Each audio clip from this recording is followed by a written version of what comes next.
Creyeron que los peñis no podían dominar este género, pues se equivocaron. Caquiñeo y Caspio Blanco. Esto se viene con Nehuen Yao, el mismo que trae la Maúl cuando llega en Puquem. Estilo espeso como neblina del Elfun, son un antiguo resguardado en los Lebuntu.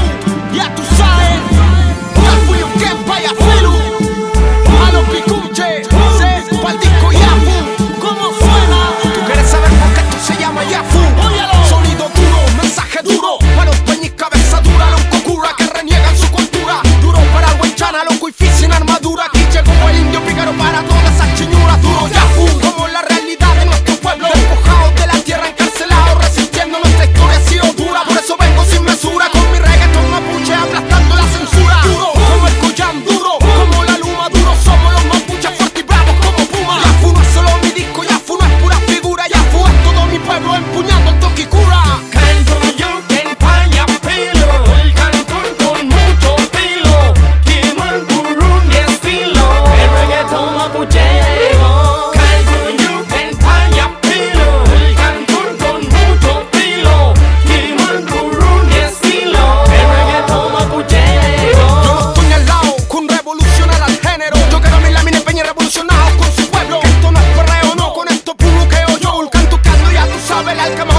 Acá no hay patrones, no, acá no hay jefes, no, nosotros